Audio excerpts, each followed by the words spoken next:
Well, whether you like it or not, your appearance matters.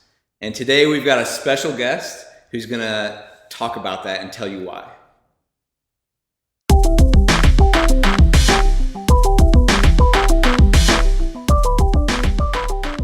So hey guys, welcome back to Style Tips for the Everyday Guy by Cladwell.com. I'm Eric, and today we have Tanner Guzy. I'm from masculine-style.com. Masculine-style.com. Don't forget the dash. I know, right?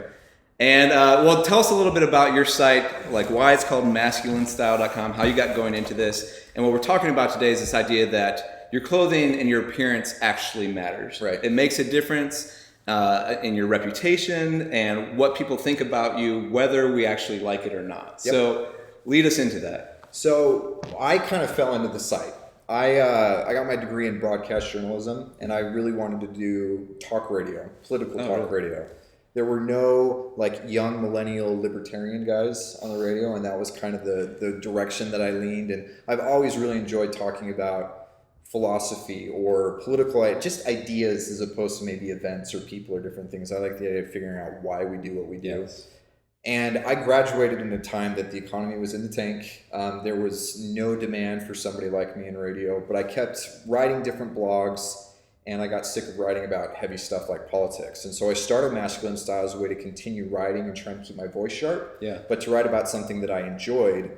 And then what's fun is as I've learned to blend the two together, that's what's helped me gain a unique perspective where I'm not just another Me Too style blog. I write about it in a different way than anybody else is doing. So if you go to his site, you'll find that out really quickly. And it's what we love about you and your writings is that it's you can get style advice from a lot of different sites, from a lot of different blogs.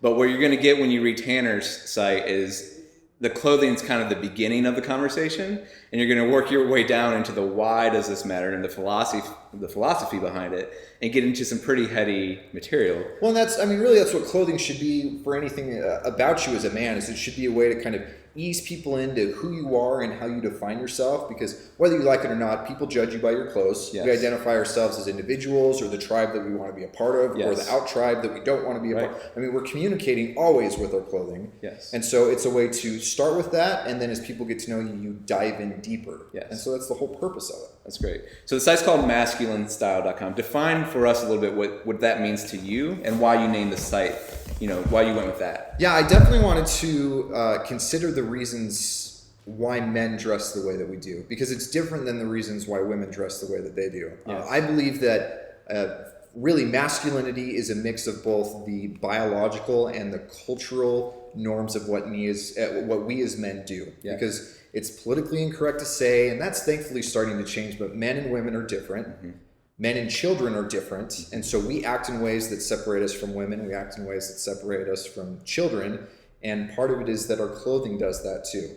And sometimes society is actually trying to blur those lines now, right? Some famous things that are happening, Bruce Jenner, like all this thing, and what you're saying is that actually, no, there are some distinct lines here. There are, and there should be. And there should be. Yep. So talk about that more, and like, what has that meant for you in your life? Well, I know for me, what it really comes down to is this idea that, we're young guys. We grew up in the idea of the gender war and sexes being competitive, when really we're happier when they're complementary. Yes. And I'm not an adherent to the idea that all men have to be this way or all women have to be this way, because so much of that is cultural. But I believe that there is a heavy mix between biological differences and cultural differences, and we are happiest when we do our best to adhere to those. And so you have to adapt to the culture that you're in. That may be a subculture even within your family. That may be something as large as the country that you're in, or even the time in history that you live. But we waste so much of our energy trying to blend everything together and make it safe, as opposed to saying, no, it's good that we're complementary. I would hate to play baseball if the pitcher were throwing a bat and I were trying to hit it with a bat. Yes. Right? You need a bat and a ball. They work together to make the game work. Definitions work. And so it's good to actually lean into these identities that we actually have. Yep. Right? Instead of kind of veering away from them. And so let's talk about that, I guess, a little bit in terms of men and our appearance and our style. You get onto your site and you understand really quickly, you believe this matters. Mm-hmm. And the way you dress, I think you even say, like, whether you are in your basement playing video games or whether you're, giving a corporate presentation, whatever it is, you are communicating to the world something about you. So talk to me about that. Like, why does our appearance matter? And what should we be thinking about in terms of our appearance and the way we dress? The big thing that it does for men is it helps us communicate respect. Whether that's the amount of respect that we have for ourselves or the amount of respect that we expect other people to have for us. We could go very deep into that thought, right? But I mean, it makes sense Yes. because even the guys who say, well, I don't care what I wear, I don't Yes. care. I always counter with them. It's like, okay, well, then why are you wearing a Snuggie right now? Yeah. Because that's comfortable. It gets the job done. It covers you. It's telling a story. You do believe something. Right. But it's just not communicating what you want it to communicate. And some guys, they even are trying to communicate that they don't care what they're communicating. Yes. Right? Because if I worry too much about it, then I get too effeminate or I get too, it gets all over the place. Yeah, we just did a video. We just had a video with this with a guy, and I come from this camp too, where it was like, we realize there's pride on two sides of the scale. You can either be too prideful and like having a great appearance and putting so much time into your dress, or you can take pride and say, I'm not that guy. I'm so beyond that. Yeah. But either way, your ego is invested in your appearance. And what a lot of these guys, especially the guys who err on the side of I don't care, they have a negative relationship with their clothing. I think most men have a neutral relationship with their clothing where it's like, okay, it covers the parts that are supposed to be covered, it protects me from the elements, and nobody really pays attention to it, so it gets the job done. But it's such a waste to not have a positive relationship with it. If men were to start to look at their clothing as any other tool that they have in their toolbox that you can use positively to get a specific job done, it makes it so much easier to just say, well, yeah, of course I'm going to wear a suit for this, or I'm going to wear a jacket for that, or these shoes, or anything else you come up with. If you look at it as this is a tool that I'm using to accomplish a specific goal, as opposed to does it look good, is too nebulous. That's such a strong point. I mean, it stops being this thing you're trying to war against or trying to. It becomes an asset that comes alongside of you, right? That you learn to wield, right? In essence. And if you're not learning to wield it, people are still perceiving that you're doing it intentionally. Yes. And so you're just totally wasting the opportunity if you don't. So whether or not you're intentional with it, you're sending a message of intentionality to others that says, "Oh, this says this about you." Absolutely. And so we talk a lot about, and we've brought up this message of trying to match the authenticity of who someone is with their clothing. What are your thoughts on that? I think that there's two different ways to look at it, because I do believe that we need to match and we need to be concerned with authenticity, but at the same time, I think that men with their clothing also need to match their level of aspiration.